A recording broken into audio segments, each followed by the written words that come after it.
Good day, great day, glad to have you. Today, we're going to talk about my problems with addiction.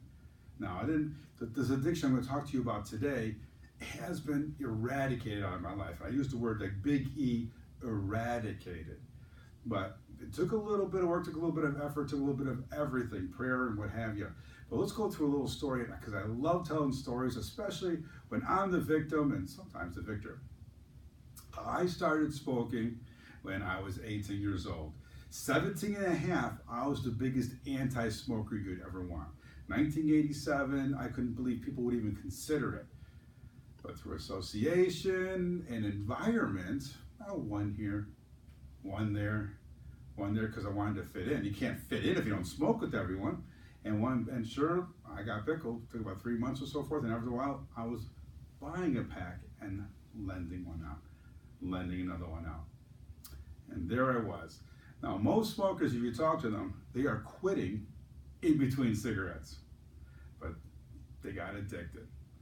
My mom and my friends who kind of knew I was struggling a little bit with it, they would say, well, why don't you just suck on a cinnamon stick or you chew a pencil or chew gum, something that would not occupy you. But they don't fundamentally understand what an addiction is. And I try and go through an example that works for me and hopefully work for you.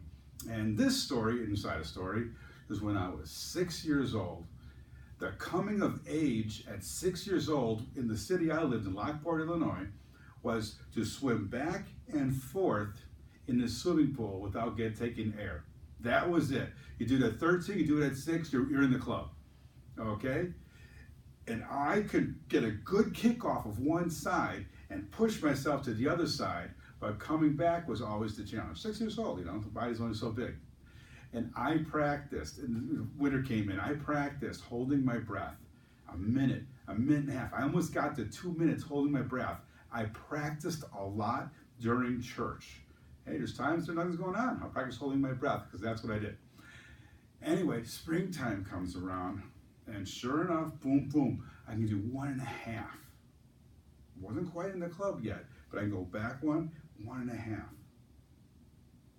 One particular exciting July, I felt in the mood, and I did my kick off the side of the pool. I made it, touch it, got a good kickoff. I made it to 1.5, and I had just a little bit of energy in me. So I kept pushing myself, and I got to 1.75. Now it's kind of sheer will. I'm probably beyond my oxygen limit, and I'm like, I can do it. And sure enough, I did. I went the full, both times. I touched the wall, and I went to claim my air reward.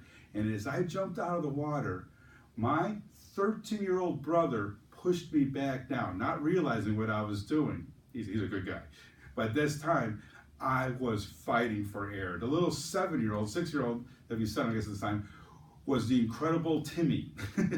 Get off of me, I need my air. And sure enough, when I broke my head over the water and I took my first breath, the question I would ask you is, what did that breath feel like? And general consensus would be, it felt good, and that would be incorrect. That breath of air made me feel normal. When I was not smoking, and I could do about 3 days like this, when I wasn't smoking, 3 days out of sheer will, but by the third day, the noise, the want, the need, the desire in my head to take a cigarette, to feed that addiction, was just as incredible as wanting to get that breath of air.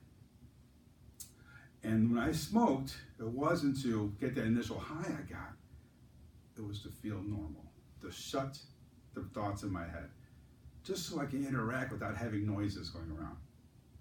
Okay?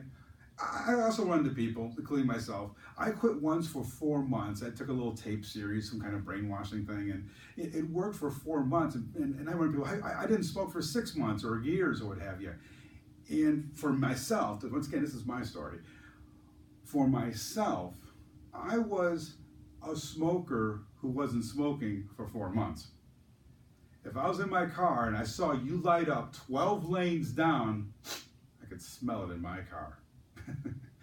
That's a smoker who's just not smoking, like a heroin addict who's not doing heroin. Like a parent who has a habit of over-parenting, relaxing for a bit, but wants to do it anyway. Okay? So that's my best way of telling how the smoking thing works out. Or sorry, how addiction, a description of the addiction. Now, let's move fast forward here.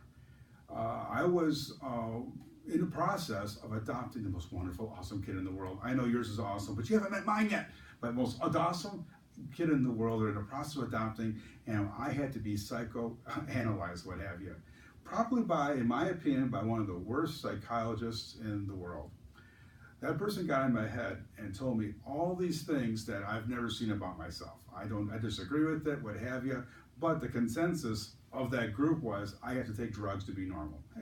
You might agree, but at that time it wasn't. And the pressure to take the ADHD or whatever stuff they were just describing, whatever, was not comfortable with me, and the pressure pushed me to, for 3 months, 3 packs a day. In that series, in that scope of time, I knew I had to get off it. The psychiatrist went away finally. I still had to deal with my own choices, but I still was up to 3 packs a day, and I got in line with a pastor.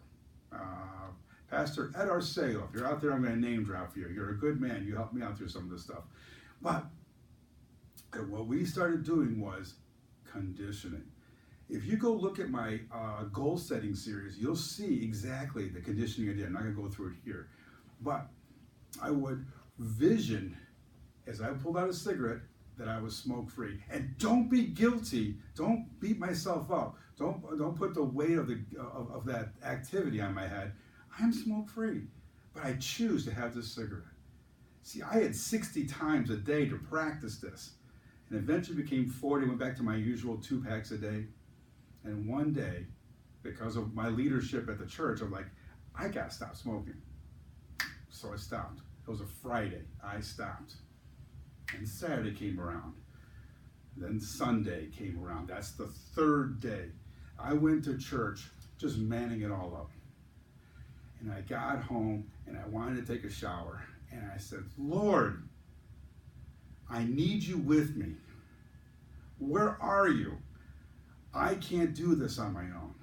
And as I got in the shower, I heard a response. What makes you think I've forsaken you? Got a vision, the whole parts of it, but I walked out of that shower smoke-free. Now, I'm not saying this is what I went through worked for you, because it won't. These are my sins. These are my crosses. This is what I bared. And this is what I specifically dreamt and prayed for. But this will probably apply to most. Why did I think that God was not with me? Where did I even get that idea from? I read the Bible like everyone else. I sat in the same pews. I studied. It's Hebrews, I got it right here, 13:5. I love you, I will not forsake you. That was Jesus' job. But what I did, where I got that idea from, is I projected my earthly father onto the heavenly Father. Most of us do that. My dad was absentee. I accepted Christ, moved on my way. Maybe God will see me today. Maybe we'll touch base, touch not. But at that age, this is 20 years into my walk, I did not realize that. And when I did, the gift of being smoke-free is being able to be shared with you.